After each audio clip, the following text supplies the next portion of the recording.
Dr. Milne was a well-known doctor in the area. He was a supporter of many community initiatives. And Graham had mentioned that in the Walker House, there was a story on the wall about Dr. Milne in their archives, and I'll just read what that story was. And it's called The Bag Story. One trip, with my bag is clear in my mind. The Kincardine ambulance service was from the Davy Linklater Funeral Home. The hearse was used as an ambulance for some years. One weekend, I was called by the police to go with Ken Linklater to an accident. He picked me and my bag up to go to a 3-car accident halfway between here and Port Elgin. When we arrived at the scene of the mayhem, we were met by Dr. Fraser of Port Elgin, who said, "We don't need you, Don, but we do need your ambulance." So everything was under control. Ken had to carry out what Dr. Fraser had ordered since he was the first on site, and he was a take-charge character. So I had to take my bag and hitchhike back to Kincardine. Glad that doesn't happen these days. Now, the fundraising campaign continues. Co-chair Graham Mahood.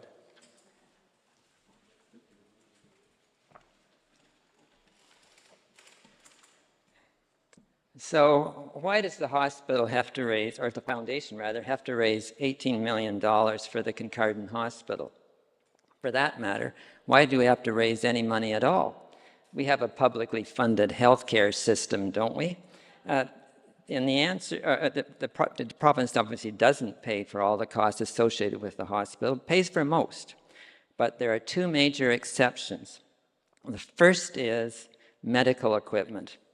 And whether it's a small surgical instrument or a CT scanner, the money to purchase it comes from the local community, not the province. And there's nothing new here. The province of Ontario has never funded the purchase of medical equipment for hospitals. Second exception is for major capital projects, like the project that our hospital is going to undergo. The province provides the lion's share of the funding, but it always sets aside a portion of the cost and insists that it be raised by the local community. The province even has a name for it. It's called the local share. And it may be the smaller of the costs as opposed to what the province pays, but as you'll see, it's still a very substantial amount. The foundation was incorporated back in 1995. And almost all the money we've raised has gone toward the purchase of medical equipment.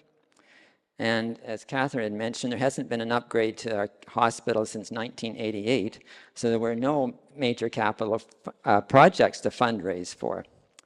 So in the past 12 years, the foundation has purchased $4.7 million worth of medical equipment for the hospital. And we've had some great community partners, including the Auxiliary and the Clothes Hamper.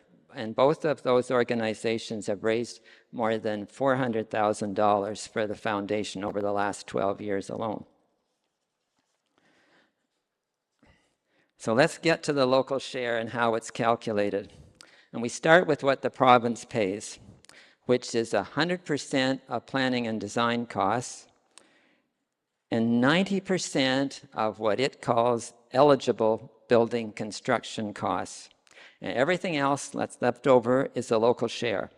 And that's what the foundation has to raise. So the local share consists of that remaining 10% of the eligible construction costs and 100% of all non-eligible construction costs, which in our case is important because the single biggest non-eligible construction cost is that addition for the MRI, 1,600 or 2,000 square feet, whatever it is.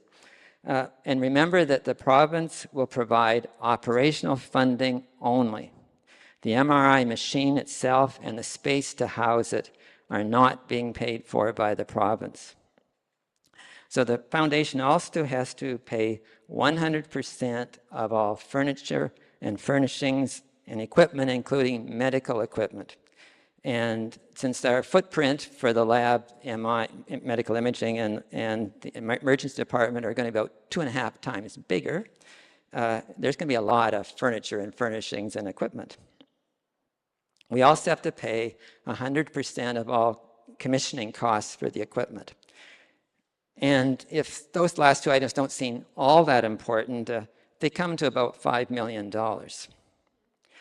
The current estimated cost of the expansion project is $79 million. So when you work out the numbers, the provincial share is $61 million, and that leaves the balance, the local share, at $18 million.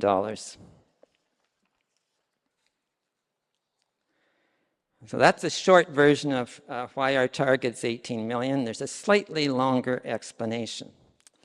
Firstly, the $18 million local share can be broken down into two amounts. $11 million, which is basically what the local share would have been without the MRI. And then the remaining $7 million is obviously additional cost because of the MRI. But there's other things we have to take into account too. One of them is the CT, which really should be looked upon as part of the expansion project that just happens to have been done early.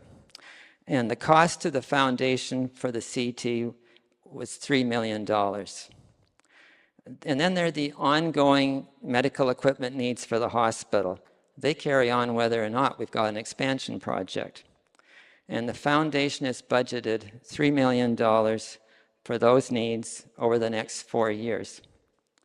Finally, there's a little matter of a contingency. After all, when do construction projects ever come in on budget? So we've done the prudent thing, which is to provide for a contingency of $3 million. So when you add those three things to the $18 million, you get $27 million. And that's the bad news. But the good news is we've known for a very long time that the redevelopment was coming someday. So we've been saving and investing any money we could over the past 10 years. And we now have $9 million invested that can be applied to our campaign. So when you subtract that $9 million from the $27 million, we're back to the target of $18 million. So how is our campaign going? Well, it started in January of 2022. And the first step was to approach our major stakeholders. That's Bruce Power and our 2 local municipalities. So to date, Bruce Power has contributed $1.5 million to our campaign, and it's also pledged another $500,000 from the Bruce Power Suppliers Sponsorship Program. And that's money that comes from the Bruce Power suppliers, but it's administered by Bruce Power. So our initial request to the 2 municipalities was for a total of $3 million. 80%, or $2.4 million, from the municipality of Kincardine, 20%, or $600,000, from here in Kinloss. And that 80-20 split was based on the relative number of patients who used from those 2 municipalities that use our hospital. And we also suggested that it could be paid over 4 years. So far, the municipality of Kincardine has committed $600,000 for each of 2022 and 2023. It's not committed any money yet for this year or next year, but the council did indicate general support for our request at its August 14th council meeting, so we're optimistic. Meanwhile, here in Kinloss has indicated that it will pay our $600,000 request over 6 years instead of 4 years. And to date, it's committed $100,000 in each of 2022, 23, and 24. Now, our initial request to the 2 municipalities was made before the MRI announcement. So we've naturally gone back and asked for additional municipal support for the MRI from Kincardine and here in Kinloss, and also from the County of Bruce, because we know that that MRI will be used by patients throughout the entire county and beyond. We're still working on those requests. Meanwhile, our campaign is proceeding apace. So far, we've raised about $8 million. And that includes some major donations you may have heard about recently. Duncan and Leslie Hawthorne donated $1 million on Canada Day. Hurontel has pledged $500,000 over 5 years. Dr. Jason Murray and Stacy and son Matthew have pledged $250,000. And we've also got a number of $100,000 donations. Lakeside Chevrolet, Doug and Joan Story Foundation, the Lucknow Kinsman Club, Roy Elliott, and the Lucknow Co-op. So these major donations are wonderful for 2 reasons. First of all, they obviously bring us much closer to our $18 million goal. And just as importantly, they set a shining example for the rest of us to open our wallets. We've also had fundraising events, Rock with Your Docs, for the past 3 years. We are making rock stars of our doctors and nurses, including Jason.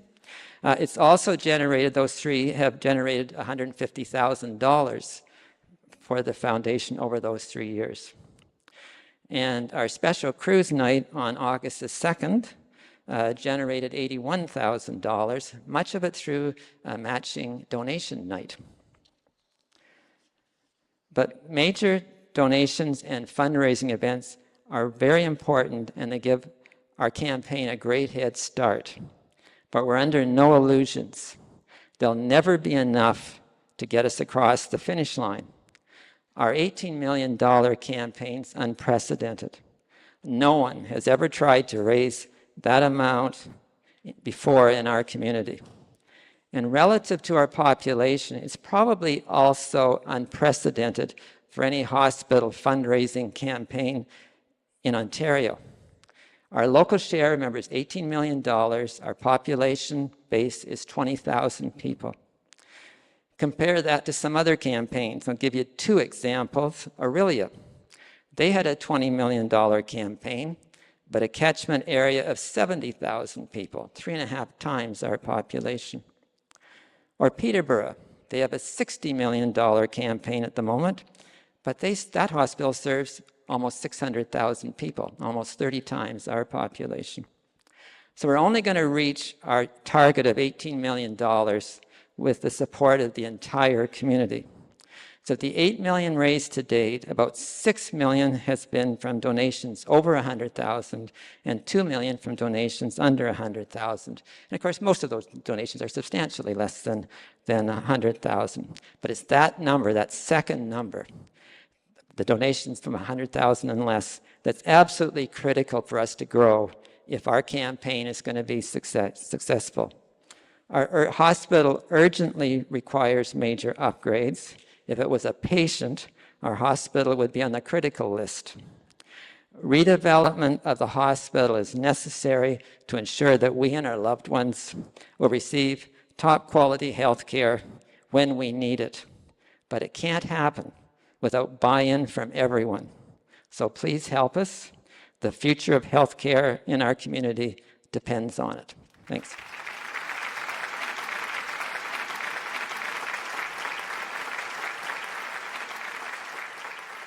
Thank you, Graham. As Graham mentioned, this is an unprecedented fundraising campaign for a town our size, and we need everyone's support. We want to share the special efforts of 2 local girls, Ella and Kylie, who are each raising money for building health care for generations. These 2 young ladies are examples of community spirit. What was your name? Eleanor. And how old are you? 10. And why did you decide to donate to the Kincardine Hospital? Because one night I woke up and I was super sick at 3 a.m. and I went to Kincardine Hospital because I didn't feel so good. And I went into a room and then I was there for like a good 2 hours and then I went up. And who did you see when you were here? Dr. Montpellier. And what did he do to help you feel better? He made me laugh, and he made me all fun, and then he gave me like medicine, and then I went home, and I felt really good. Good. And how important was it to be nice and close to home and not have to drive a whole hour or two? Really good, because then I don't have to feel sick in the car. Awesome. I'm Kylie O'Hagan and I'm 13 years old. I raised $800 and I got my grandparents' help. So my grandpa's friends' beer cans, and I would clean them and count them, and then I would take them back to the beer store and I would get the money for bringing them. And then I also did some yard sales to help with the cost. I decided to donate when I went to Toronto. I did a first donation to the homeless, and I saw lots of homeless people, so I decided I needed to do something to help.